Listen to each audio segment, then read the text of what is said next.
So welcome to episode 2 of MGNate Tech Talk. It's gotten some. So the last episode got some pretty good support. So thank you for that. And today's episode is going to be pretty much focusing in on the Snapdragon 8 Gen 1, which it was kind of throwing. We were kind of throwing around the rumors here and there that it could be the 8GX Gen 1, but that got shut down pretty quickly. It's only for their computers or some other platform. So official name 8 Gen 1, and we're gonna leave it at that. So we covered it last video of its clock speeds and whatnot, and just quickly cover on it. Prime X2 core at 3 gigahertz, Cortex A710s at 2.5 gigahertz, and then Cortex A710s at 1.8/1.79. We'll say 1.8 for simplicity reasons. And it's been a pretty shocking information. So, first off, new ARM v9 architecture. It's all about AI, and it's been 10 years since the last. It has been 10 years since we've gotten a new architecture update since V8, and V8 introduced the 64-bit. So what do you think this new ARM v9 can bring performance-wise to the Android scene? Oh, it seems like a major upgrade. I mean, just the exponential processing power, whether it's the machine learning, the ISP. I mean, you name it. It seems like this new upgrade is. It looks to be exciting. I can't wait to see how it really translates into real world testing. And I think the reason why the A88 has had overheating issues is because I think the ARM V8 architecture was kind of getting to its limits. Like that old architecture, I feel like the A88 was kind of the pinnacle of performance that it could handle before you really started having overheating issues. Because with these modern flagships, the V8 architecture, you can only have so much control over the power consumption of the chips before it just gets too much.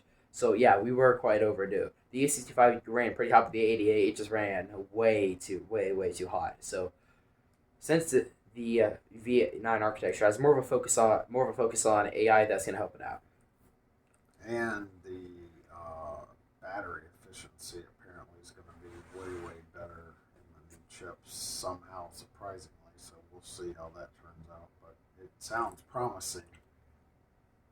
So also they're gonna be running on the 4 nanometer process. So if you don't know, the smaller processing. So on the smaller processing footprint, number one, you can fit more transistors into you can get the same amount of transistors into a smaller area, more transistors. Also, the electrons or the energy flow can travel in a smaller distance, or basically it'll take less energy for the electrons to travel from spot to spot since it's on a smaller footprint. AKA, it's going to be more efficient. So they're saying you can have the same performance with 30% less power. So that's pretty cool. So the first the first thing we're gonna be talking about the is in the Gen 1 is the new ISP. The new camera specs, they're just insane. Like it's just insane. So first to talk about we're just gonna talk about the raw specs. So originally it could handle up to 14-bit raw color. You can go up to 18-bit. I'm not sure the exact colors, but you're just into insanely high numbers of colors. 8-bit is 16 million colors. 10-bit recording is a billion colors. 12-bit, the OnePlus 9 Pro was the highest which it was the highest bit rate that you can record in of the year. That's 68 billion colors. And 14-bit was the max that the A88 could handle. They raised it to 18-bit. That is just I don't know who or what company's gonna take advantage of it, but that is just insane. Like what do you think of it?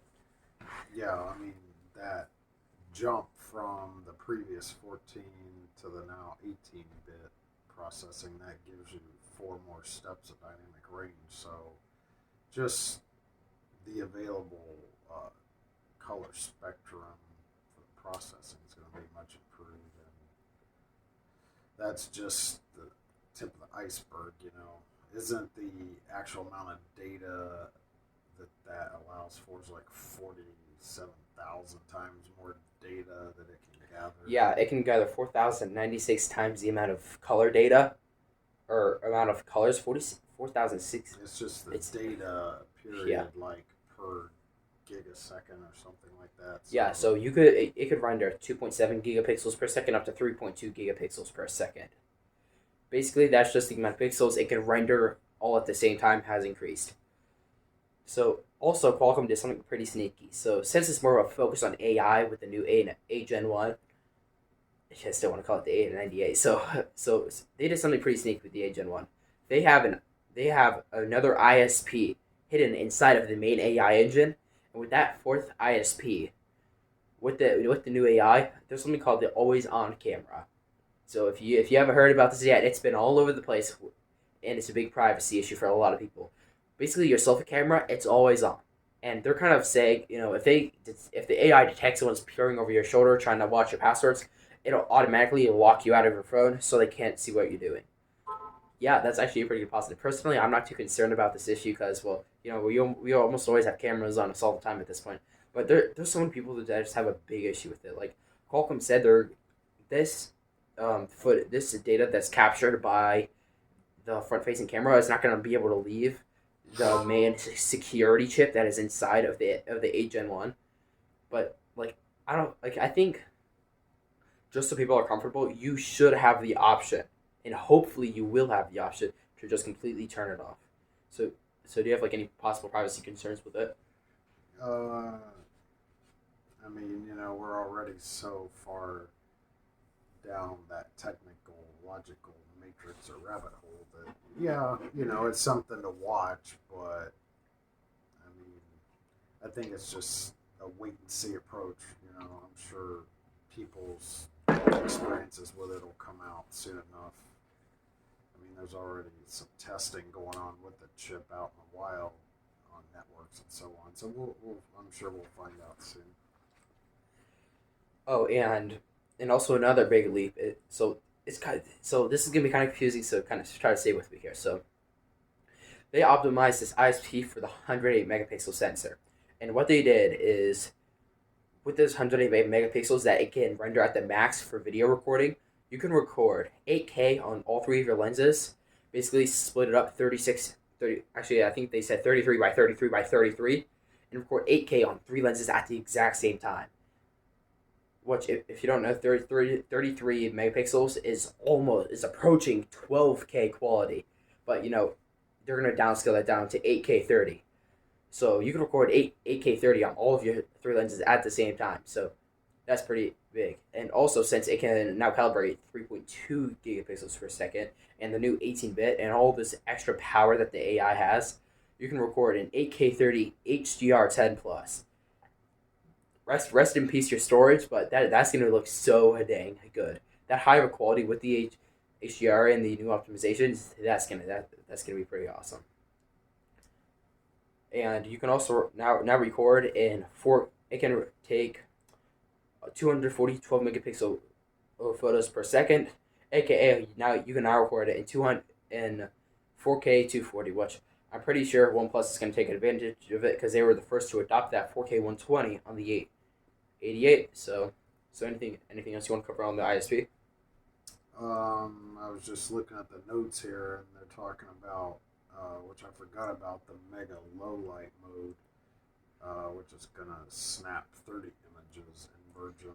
Oh yeah, so if you don't know, there's this. So the Nokia PureView 9 took advantage of this is actually kind of rare. People don't really take advantage of Qualcomm's special things, like they have special Qualcomm video, special Qualcomm sound, and all these special things that people don't take advantage of.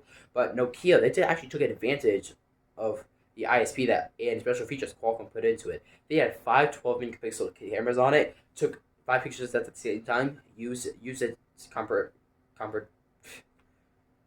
what's the word? Computational photography. There it is. Computational photography, and get a good image out of it. This is literally that exact same thing, but it can go. It went from 6 images max to 30 images it can take at the exact same time, and somehow fuse them all together to make a good image. That's ridiculous. That's just complete ridiculous. I've Google, the tech giant they are, the struggles to even get like 10 pictures and somehow fuse them together. So how Qualcomm is doing all this, it's just crazy. And as a photographer, videographer, certainly this will be the first rendition of this new ARM-v9 architecture, especially as it relates to photography. So, I'm anxiously patient to see how all this tech specs, will result in better mobile photography and video. But I think finally we're going to start to match a lot closer to, well, on Android, what the iPhone can do, maybe even much closer to what DSLRs can do.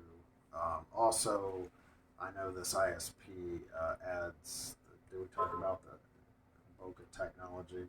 Because for video, because you can render the selfie video up to 4K now with the bokeh. Yeah. And also now with this new, Qualcomm has their own cinematic video mode now, where the bokeh effect, you can do it live now, because so the reason why the iPhone has been so far ahead is how old this architecture was. And the iPhone, since they're constantly up to date because they're redesigning the chip every single year after year, that's why you have such big leaps. And that's why they have the cinematic video mode. With this new ARM-v9 architecture, you can actually take the bokeh and focus on objects in in real time up to 4K quality. So it's like iPhone cinematic video mode, but possibly better and at 4K. So that's a big improvement. I think that covers everything about the ISP. There was a ton of talk about there. So moving on to the next part of it, it's just gonna be mainly general performance. So we have some more leaks out. So I didn't say this in the last video. So the general Geekbench score on average with the 888 plus was 1100 in the single core and 3600 in the multi core, and then for the 898 Gen 1, it is 1200 in the single core, and then 600. No, there was 3900 in the multi core. So 1100, 1200, 36, 3900. Good improvements. And then GPU wise, oh boy, the GPU is a lot better than we were expecting.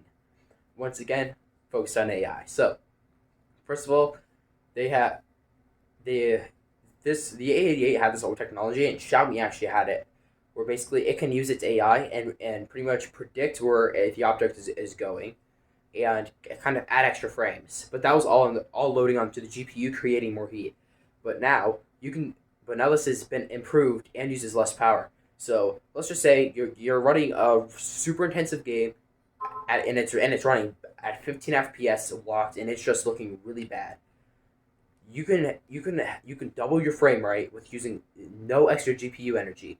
And the way that works is pretty much it can use relative motion and figure out where the pixel or sprite is going to be going next, and put in an extra frame before the next actual frame without you using any more GPU power, but doubling your frame rates. So the gaming space is going to be way improved. So you can have 120. So you can pretty much have 120 frames per second, but only take as much power as the GPU needs for 60 frames per second, and that just increases the possible performance cap. That just raises it way up. Now that the AI engine is being used more and more, that just takes so much load off of GPU, and also the efficiencies can be way improved. So battery life is going to be improved a lot more as well. And I have to throw it in here. It doesn't apply to the Adreno GPU, but hashtag where's the ray tracing software mechanism in the Qualcomm chip?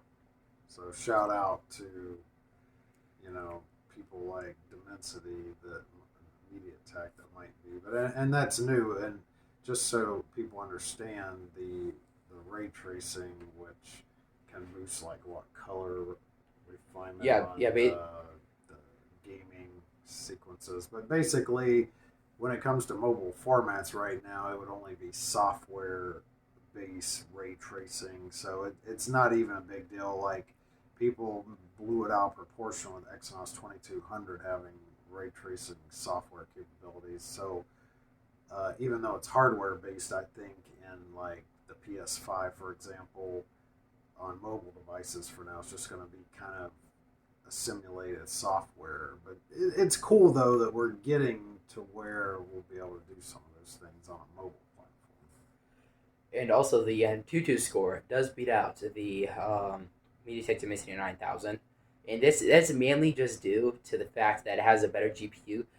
CPU wise, they're neck and neck because they have this exact same cores. The only thing that's different is that the main core and the mid cores are clocked slightly higher than the 898, but the 898 has better efficiency.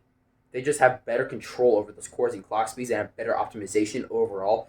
MediaTek is more or less just throw up the clock speed and let the TSMC 4 nanometer process do all the work for us. Whereas Qualcomm, they actually put more work into optimizing the core's frequencies and having an overall more balanced setup.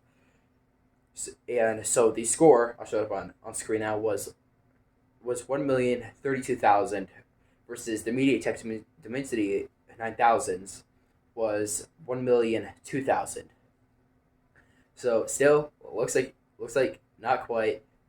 Still, Snapdragon is still ahead, and that is not good news for the Qualcomm chips. So with all these new AI improvements, the new Gen1 is literally the next generation of mobile platforms. And this is all thanks to that ARM v9. It's going to keep going back to the ARM v9 architecture and Qualcomm optimizing for it. The Exynos 2200 is still stuck on the old ARM v8, and this performance, like the CPU performance, is going to be way under what the Gen1 and the Dimensity 9000 are putting out. Which that's just extremely unfortunate because Samsung, they put so much work into the AMD graphics that they just completely overlooked the new architect. Or they just completely overlooked the new architecture. So that's pretty unfortunate. But it'll be interesting. We still don't know, and this is a side note to all this, but we still don't know entirely which markets are going to get the 8 Gen 1 or the Exynos 2200 and the Samsung phones especially. But it'll be interesting once all this is out in the wild to compare if that's in fact the case. It sounds like it is. A V8 Exynos 2200 with a potentially better GPU versus the Snapdragon with a newer architecture, but maybe not quite as good. But heck, we don't know. Maybe the Adreno is as good or better GPU. It's all speculation and rumors and hearsay until it actually happens. So, but yeah, it's going to be an interesting year in 2022 for all this new technology. So, and for the last point for today, we're just going to be talking about which companies we think are going to be most likely to adopt these newer technologies. So, so in my opinion, I think OnePlus is going to be probably the one to adopt most of these new technologies. So, and I think the top one is going to be 4K 240. They were the first to adopt the 4K 120, and I think just from basing it off that, I think they are going to be the first to adopt the 4K 240 frames a second.